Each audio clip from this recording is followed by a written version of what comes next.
Hi hello ನಮಸ್ಕಾರ. ನಾನು ನಿಮ್ಮ ಸಾಹಿತ್ಯ. ಇದು ನನ್ನ ಚಾನಲ್ ಲೈಫ್ ಆಫ್ ಸಾಹಿತ್ಯ. ಎಲ್ಲರಿಗೂ ಇವತ್ತಿನ ವ್ಲಾಗಿಗೆ ಸ್ವಾಗತ. ಒಂದು ಪಾಸಿಟಿವ್ ವೈಬ್ ಇರಲಿ ನನ್ನ ವ್ಲಾಗಲ್ಲಿ ಅಂತ ಹೇಳಿಬಿಟ್ಟು ದೇವ್ರ ಮನೆಯಿಂದನೇ ವ್ಲಾಗ್ನ ಸ್ಟಾರ್ಟ್ ಮಾಡಿದೆ ನಾನು. ಇವತ್ತು ನಮ್ಮ ಮನೇಲಿ ಹೇರ್ ಆಯಿಲ್ ಮಾಡುವ ಕಾರ್ಯಕ್ರಮ ಇಟ್ಕೊಂಡಿದ್ದೆ. ಸೊ ಈ ಕೊಕೊನೆಟ್ ಆಯಿಲ್ದು ಹಣೆ ಬರನೆ ಅಷ್ಟು ಚಳಿಗಂತೂ ಸಿಕ್ಕಾಪಟ್ಟೆ ಗಟ್ಟಿ ಆಗುತ್ತೆ. ಅದನ್ನು ಮೆಲ್ಟ್ ಮಾಡೋ ಸಾಹಸದಲ್ಲಿ ನಾನಿದ್ದೀನಿ. ಎಷ್ಟು ಟೈಮ್ ತಗೊಳುತ್ತೆ ಗೊತ್ತಾ. ಹಾಗಾಗಿ ನಾನು ನೋಡಿ ಆಮೇಲೆ ಏನು ಮಾಡಿದೆ, ಸ್ಟೌವಿಗೆ ಡೈರೆಕ್ಟಾಗಿ ಬಾಟ್ಲನ್ನ ಇಟ್ಬಿಟ್ಟು ಮೆಲ್ಟ್ ಮಾಡೋಣ ಅಂತ ಅಂದ್ಕೊಂಡೆ. ಕೈಗೆಲ್ಲ ಹೆವಿ ಶಾಖ ಹೊಡಿತಿತ್ತು. ಸೊ ಅದು ವರ್ಕೌಟ್ ಆಗಲ್ಲ ಅಂತ ಅಂದ್ಕೊಂಡು ನಾನೇನು ಮಾಡಿದೆ, ಹೆಂಗೋ ಇದಿಷ್ಟು ಹೇರ್ ಆಯಿಲು ಬೇಕೇ ಬೇಕಲ್ಲ, ಹಾಗಾಗಿ ಚಾಕು ತಗೊಂಡು ಕಟ್ ಮಾಡಿಬಿಡೋಣ ಬಾಟಲ್ ಅಂತ ಹೇಳಿಬಿಟ್ಟು ಕಟ್ ಮಾಡಿದೆ. ಸುಮ್ಮನೆ ಯಾರು ಬಿಸಿ ಮಾಡ್ತಾ ಕೂರ್ತಾರೆ ಅಂತ ಕಟ್ ಮಾಡೋ ಜೋಶಲ್ಲಿ ನಾನೇನು ಮಾಡಿಕೊಂಡೆ, ಬೆರಳನ್ನ ಸಮೇತ ಸೇರಿಸಿ ಮಾಡಿಕೊಂಡೆ. ಕೈ ಬೆರಳಿಗೂ ಕೂಡ ನೋವಾಯಿತು. ಅದು ಸ್ವಲ್ಪ ಡೀಪಾಗಿ ಕುಯ್ದೋಯ್ತು. ಒಂದು 2-3 ದಿನ ನೋವು ಇದ್ದೇ ಇರುತ್ತೆ, ಅದು ನನಗೆ ಗೊತ್ತು. ಇವಾಗ ಕೊಕೊನೆಟ್ ಆಯಿಲ್ ಹಾಕಾಯಿತು. ರೋಸ್ಮೆರಿನ ಹಾಕ್ತಾಯಿದ್ದೀನಿ. ಇದರಲ್ಲೇನೋ ಆರ್ಗ್ಯಾನಿಕ್ ಅಂತ ಬರೆದಿದ್ದಾರೆ. ಎಷ್ಟರ ಮಟ್ಟಿಗೆ ಆರ್ಗ್ಯಾನಿಕ್ ಅಂತ ನನಗಂತೂ ಗೊತ್ತಿಲ್ಲ. ಈ ರೋಸ್ಮೆರಿಯಿಂದ ಹೇರ್ ಗ್ರೋತ್ ಚೆನ್ನಾಗಾಗತ್ತೆ ಅಂತ ಸೋಷಿಯಲ್ ಮೀಡಿಯಾದಲ್ಲಿ ನೋಡಿದ್ದೆ. ಹಾಗಾಗಿ ಫಸ್ಟ್ ಟೈಮ್ ನಾನು ಟ್ರೈ ಮಾಡ್ತಾಯಿದ್ದೀನಿ. ಜೊತೆಗೆ ಒಂದು ಮೆಂತ್ಯ ಕಾಳುಗಳನ್ನು ಹಾಕ್ತಾಯಿದ್ದೀನಿ. 1-1.5 ಸ್ಪೂನ್ ಹಾಕ್ತಾಯಿದ್ದೀನಿ ಅಷ್ಟೇ. ಕರಿಬೇವು ಸೊಪ್ಪು ಕೂಡ ಕೂದಲಿಗೆ ಒಳ್ಳೆಯದು ಅಂತ ಹೇಳ್ತಾರೆ. ಹಾಗಾಗಿ ಇದನ್ನು ಕೂಡ ಹಾಕ್ಕೊಂಡು ಹೇರ್ ಆಯಿಲ್ನ ಮಾಡ್ಕೊಳ್ಳೋಣ ಅಂತ ಮಾಡ್ತಾ ಇದ್ದೆ. ಆವಾಗ ನೆನಪಾಯಿತು, ಬಾದಾಮಿನೂ ಯೂಸ್ ಮಾಡ್ತೀನಲ್ಲ, ಸ್ವಲ್ಪನೇ ಇರೋದು, ಯಾಕೆ ಇದಿಷ್ಟು ವೇಸ್ಟ್ ಮಾಡೋದು, ಇದನ್ನು ಹಾಕ್ಬಿಡೋಣ ಅಂತ ಹಾಕಿದೆ. ಅದು ನೋಡಿದ್ರೆ ಒಂದೇ ಪೆಟ್ಟಿಗೆ ಒಳ್ಳೆ ಸೋಪಿನ ನೊರೆ ಉಕ್ಕಿ ಬರುತ್ತಲ್ಲ, ಅದೇ ಥರ ಉಕ್ಕಿ ಬರ್ತಾಯಿತ್ತು. ಫ್ಲೇಮ್ ಫುಲ್ ಕಡಿಮೆ ಇಟ್ಟಿದ್ದೀನಿ, ಆದರೂ ಅದು ಉಕ್ಕಿ ಬರ್ತಾಯಿತ್ತು. ಏನು ಮಾಡೋದು ಅಂತ ಗೊತ್ತಾಗದೆ ಕುಕ್ಕರ್ನ ಸೈಡಿಗೆ ಇಟ್ಟು ಸ್ವಲ್ಪ ಕೂಲ್ ಡೌನ್ ಆಗೋಕ್ಕೆ ಬಿಟ್ಟು, ಆಮೇಲೆ 1-2 ನಿಮಿಷ ಆದಮೇಲೆ ಅದು ನಾರ್ಮಲ್ ಸ್ಥಿತಿಗೆ ಬಂತು. ಆಮೇಲೆ ಹೇರ್ ಆಯಿಲ್ನ ಬಿಸಿ ಮಾಡಿಕೊಂಡು ಪ್ರಿಪೇರ್ ಮಾಡಿ ಇಟ್ಕೊಂಡೆ. ಇವತ್ತು ಬೆಣ್ಣೆ ಇತ್ತು, ಹಾಗೆ ಕೆನೆ ಕೂಡ ಇತ್ತು. ತುಪ್ಪ ಕಾಯಿಸೋಣ ಅಂತ ಅಂದ್ಬಿಟ್ಟು ಇವಾಗ ಅದನ್ನು ನೋಡ್ತಾ ಇದ್ದೆ. ಈ ಕೆನೆನ ಬರೀ 1 ತಿಂಗಳಿಂದ ಸ್ಟೋರ್ ಮಾಡಿ ಇಟ್ಕೋತಾ ಇದ್ದೀನಿ. ಬರೀ 1/2 ಲೀಟ್ರು ಹಾಲು ತೊಗೊಬರ್ತೀವಿ. ನಂದಿನಿ ಹಾಲಲ್ಲಿ ಬ್ಲೂ ಕಲರ್ ಪ್ಯಾಕೆಟ್ ಬರುತ್ತಲ್ಲ, ಅದರಲ್ಲೇನು ಅಷ್ಟೊಂದು ಕೆನೆ ಸಿಗಲ್ಲ. ಸಿಕ್ಕಿದಷ್ಟರಲ್ಲಿ ನಾನು ಮಾಡ್ತೀನಿ.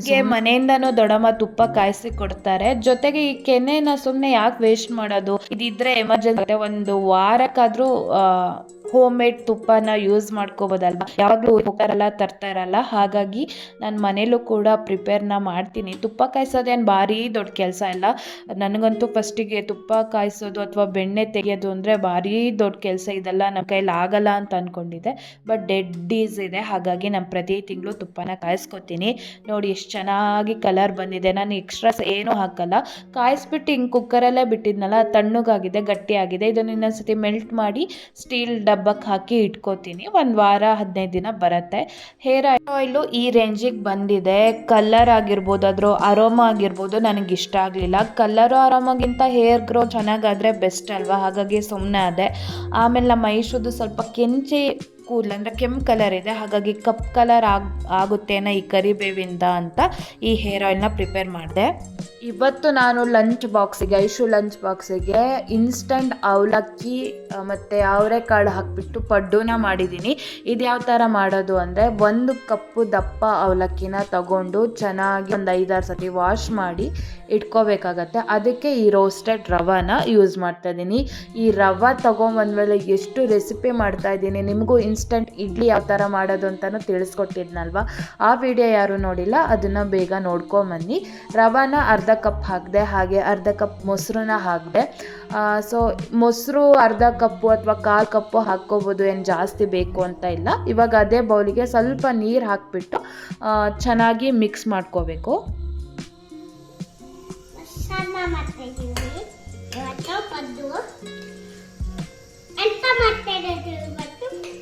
ನಾಳೆಗೆ ಪಡ್ಡು.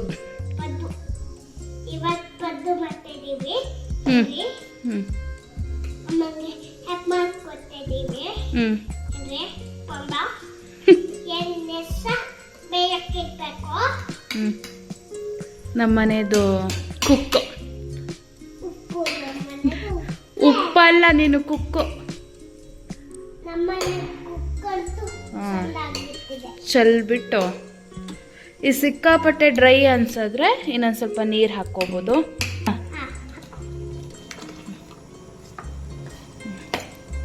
ಚೆನ್ನಾಗಿ ಮಿಕ್ಸ್ ಮಾಡಿ. ಅದ್ರ ಜೊತೆ ಎಲ್ಲ ಮೊಸರನ್ನ ಹಾಕ್ಬೇಕು. ಮೊಸರನ್ನ ಅಲ್ಲ, ಪಡ್ಡು. ಪಡ್ಡು ಪಡ್ಡು ಎಷ್ಟು ನೀರು ತಗೊಂಡು ಬೇಯಬೇಕು. ಓಕೆ, ಬಾಯ್ ಅಣ್ಣ. ಬಾಯ್. ಇದು ಚೆನ್ನಾಗಿ ನೆನಿಬೇಕು, ಒಂದು 15 ಮಿನಿಟ್ಸ್ 20 ಮಿನಿಟ್ಸ್ ನೆನಿಬೇಕು.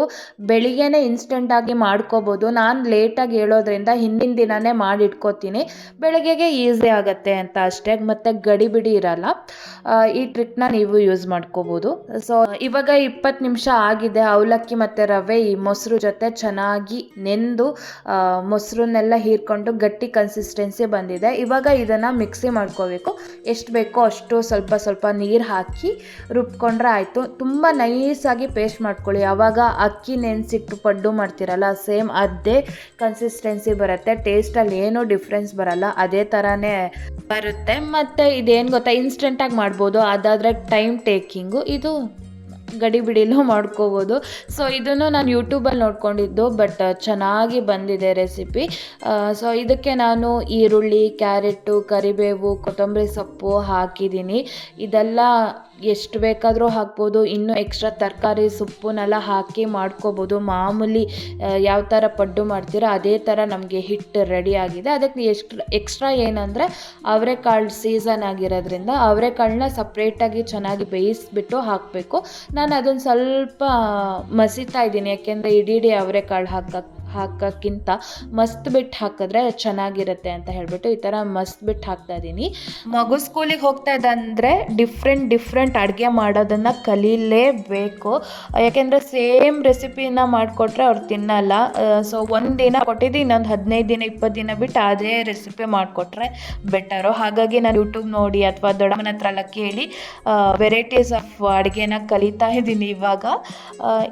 ಮತ್ತು ಸ್ಕೂಲಲ್ಲೂ ಒಂದಷ್ಟು ರೂಲ್ಸು, ಆ ಥರ ಫುಡ್ ಕೊಡೋಂಗಿಲ್ಲ, ಇದು ಕೊಡೋಂಗಿಲ್ಲ, ಅದು ಕೊಡೋಂಗಿಲ್ಲ ಅಂತ ಏನು ಕೊಟ್ಟು ಕಳಿಸೋದು ಅಂತಲೇ ಒಂದು ದೊಡ್ಡ ತಲೆ ಬಿಸಿ ಆಗಿಬಿಟ್ಟಿದೆ.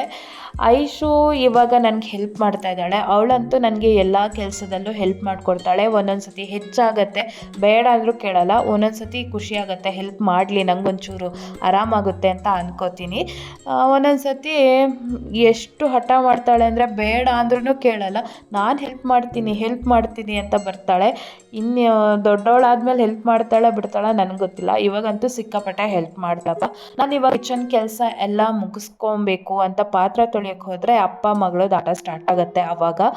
ಸೊ ಇದರಲ್ಲಿ ಏನೋ ಜೋಕಾಲಿ ಆಟ ಆಡೋದಂತೆ, ಎಷ್ಟೋ ವೆರೈಟೀಸ್ ಆಟ ಆಡ್ತಾರೆ. ಫೈಟ್ ಮಾಡ್ಕೋತಾರೆ, ಆಮೇಲೆ ಡೈನೋಸರ್ ಆಟ ಅಂತೆ, ಇದು ಜೋಕಾಲಿ ಆಟ ಅಂತೆ, ಎಲ್ಲ ಆಟ ಆಡ್ತಿರ್ತಾರೆ. ಇವತ್ತು ನನಗೆ ಕರೆದ್ಲಮ್ಮ ನೋಡೆ ಹೊಸ ಜೋಕಾಲಿ ಬಂದಿದೆ ನಮ್ಮ ಮನೆಗೆ ಅಂತ ಹೇಳಿ. ನೋಡಿದ್ರೆ ಅವರಪ್ಪ ಜೋಕಾಲಿ ಥರ ತೂಗ್ತಾ ಇದ್ದಾರೆ.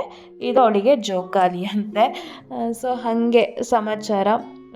ಇವಾಗ ಫ್ರಿಜ್ಜಲ್ಲಿ ಇಟ್ಟಿದ್ದೀನಲ್ಲ ಪಡ್ಡು ಹಿಟ್ಟು, ಅದನ್ನು ನಾಳೆ ಪಡ್ಡು ಮಾಡಬೇಕಾದ್ರೆ ಅರ್ಧ ಗಂಟೆ ಮುಂಚೆ ತೆಗೆದಿಟ್ಕೊಂಡ್ರೆ ಆಯಿತು.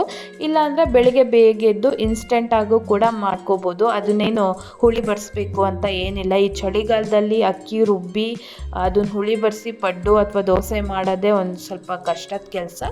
ಬಟ್ ಈ ಥರ ಇನ್ಸ್ಟೆಂಟಾಗಿ ಮಾಡ್ಕೋಬೋದು. ಟೇಸ್ಟ್ ಕೂಡ ಅಲ್ಟಿಮೇಟ್ ಆಗಿರುತ್ತೆ. ನಾಳೆ ಪಡ್ಡು ಯಾವ ಥರ ಬರುತ್ತೆ ಅಂತ ನಿಮ್ಮ ಜೊತೆನೂ ಶೇರ್ ಮಾಡ್ತೀನಿ. ಈ ವ್ಲಾಗ್ನ ನಾಳೆ ಕಂಟಿನ್ಯೂ ಮಾಡ್ತೀನಿ.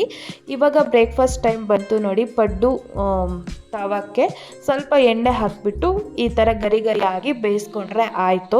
ಇದು ಈಸಿ ರೆಸಿಪಿ ಅಂತ ನನಗನ್ನಿಸ್ತು. ಬೇಯೋಕ್ಕೂ ಏನು ಜಾಸ್ತಿ ಟೈಮ್ ಬೇಡ. ಬಟ್ ಇದು ಅವಲಕ್ಕಿ ದೋಸೆ ಅಥವಾ ಅವಲಕ್ಕಿ ಕಟ್ಲೆಟೆಲ್ಲ ಮಾಡೋದಕ್ಕಿಂತ ಇದು ಬೆಸ್ಟ್ ಇದೆ ಅಂತ ನನಗೆ ಅನಿಸ್ತು. ಟೇಸ್ಟು ಕೂಡ ಸಿಕ್ಕಾಪಟ್ಟೆ ಚೆನ್ನಾಗಿದೆ. ಸಬ್ಬಸಿಗೆ ಸೊಪ್ಪೆಲ್ಲ ಹಾಕಿ ಮಾಡಿದ್ರಂತೂ ಅಲ್ಟಿಮೇಟ್ ಟೇಸ್ಟ್ ಇದೆ. ಮತ್ತು ಇಷ್ಟೊಂದು ಸಣ್ಣ ಮಕ್ಕಳಿಗೆ ಲಂಚ್ ಬಾಕ್ಸಿಗಂತೂ ಸೂಪರ್ ಆಗಿರುತ್ತೆ. ಮಧ್ಯಾಹ್ನ ಸಂಜೆ ತನಕ ಇಟ್ಟರೂ ತುಂಬ ಸಾಫ್ಟಾಗಿ ಚೆನ್ನಾಗಿರುತ್ತೆ, ನಾರಾಗಲ್ಲ. ಅದೇ ಮೇಯ್ನ್ ಇದರಲ್ಲಿ ಅಡ್ವಾಂಟೇಜು. ಬಟ್ ಹಸ್ಬೆಂಡಿಗೆ ಮಾಡಿಕೊಡ್ಬೇಕಾದ್ರೆ ಗಡಿಬಿಡಿಲಿ ನಾನು ಒಂದು ಬ್ಯಾಚಿಂದು ಸುಟ್ಟೆ ಹಾಕಿಬಿಟ್ಟೆ. ಯಾಕಂದರೆ ಈ ಕಡೆ ಕಾಫಿ ಮಾಡ್ತಾಯಿದ್ದೆ, ಈ ಕಡೆ ಪಡ್ಡು ಮಾಡ್ತಾಯಿದ್ದೆ. ಅದು ಲೋ ಫ್ಲೇಮಿಗೆ ಇಡೋಕ್ಕೆ ಮರ್ತೋಗಿ ಹೈ ಫ್ಲೇಮಲ್ಲೇ ಇಟ್ಬಿಟ್ಟಿದ್ದೆ. ಆಮೇಲೆ ಚೆನ್ನಾಗಿ ಮಾಡಿಕೊಟ್ಟೆ ಅವರಿಗೆ. ಬಟ್ ಇದೊಂದು ಬ್ಯಾಚ್ ವೇಸ್ಟ್ ಆಯಿತು. ಕಪ್ಪಾದರೆ ನಮ್ಮ ಮನೇಲಿ ಯಾರಿಗೂ ಇಷ್ಟ ಇಲ್ಲ. ಇದಕ್ಕೆ ಕಾಂಬಿನೇಷನು ಹುರಿಗಡಲೆ ಚಟ್ನಿ ಮಾಡಿದ್ದೆ. ಖಾರ ಏನು ಮಾಡಲ್ಲ, ಹಾಗಾಗಿ ಐಶಿಗೆ ಹಾಕ್ಕೊಟ್ಟೆ. ಜೇನುತುಪ್ಪನೂ ಹಾಕ್ಕೊಟ್ಟೆ, ಚಟ್ನಿನೂ ಹಾಕ್ಕೊಟ್ಟೆ. ಯಾವುದ್ರಲ್ಲಿ ತಿಂತಾಳೆ ಅಂತ ಇವಾಗ ನೋಡಬೇಕು. ಸಿಕ್ಕಾಪಟ್ಟೆ ಚಳಿ ಅಂತೆ ನಮ್ಮ ಐಶುಗೆ. ನಾನು ಒಂದಿನ ಹೇಳಿದ್ದೆ ಚಳಿ ಆದರೆ ರಗ್ ಹೊತ್ಕೊಂಡು ಕೂತ್ಕೊ ಅಂತ. ಇವಾಗ ಇದೇ ಆಯ್ತಮ್ಮ ಚಳಿ ರಗ್ ತಗೊಂಬ, ಅಮ್ಮ ಚಳಿ ರಗ್ ತಗೊಂಬ ಅಂತ. ಎಕ್ಸಾಮಿಗೂ ಇಷ್ಟು ಟೆನ್ಷನ್ ಆಗ್ತಿರ್ಲಿಲ್ಲ, ಇವಾಗ ಹೆವಿ ಟೆನ್ಷನ್. ನಾನು ಮಾಡಿರೋ ಅಡುಗೆ ಐಶುಗೆ ತಿಂತಾಳೋ ಇಲ್ವೋ, ಊಟ ಮಾಡಿಸೋದೇ ಒಂದು ದೊಡ್ಡ ಟೆನ್ಷನ್ ಆಗ್ತಾಳೆ. ನಾನು ಏನೇ ಯೂಟ್ಯೂಬ್ ನೋಡಿ ಅಡುಗೆ ಮಾಡಿ ಕೊಟ್ರು ಅವಳು ತಿನ್ನೋದು ಅಷ್ಟರಲ್ಲೇ ಇದೆ. ಎಲ್ಲರ ಮನೆಯಲ್ಲೂ ಇದೇ ಹಣೆ ಬರ ಅಂತ ನಾನು ಅಂದ್ಕೊಂಡಿದ್ದೀನಿ. ನಂಗೆ ಒಂದೊಂದ್ಸತಿ ಡೌಟ್ ಆಗುತ್ತೆ, ಇದು ಚೆನ್ನಾಗಿದೆಯೋ ಇಲ್ವೋ, ಯಾಕೆ ಹಿಂಗೆ ಆಡ್ತಾಳೆ ಅಂತ. ಬಟ್ ರೆಸಿಪಿ ಚೆನ್ನಾಗಿರುತ್ತೆ, ಅವಳು ತಿನ್ನಲ್ಲ, ಅದೇ ಮ್ಯಾಟ್ರ್ ಅಷ್ಟೇ. ಇವತ್ತಿನ ವ್ಲಾಗ್ ನಿಮಗೆ ಇಷ್ಟ ಆಗಿದೆ ಅಂತ ಭಾವಿಸ್ತೀನಿ. ಇಷ್ಟ ಆದರೆ ಲೈಕ್ ಮಾಡಿ, ಶೇರ್ ಮಾಡಿ, ಕಮೆಂಟ್ ಮಾಡಿ, ಹಾಗೆ ಸಬ್ಸ್ಕ್ರೈಬ್ ಮಾಡಿಕೊಂಡು ನನ್ನ ಚಾನಲ್ಗೆ ಸಪೋರ್ಟ್ ಮಾಡಿ ಅಂತ ಕೇಳ್ಕೊತೀನಿ.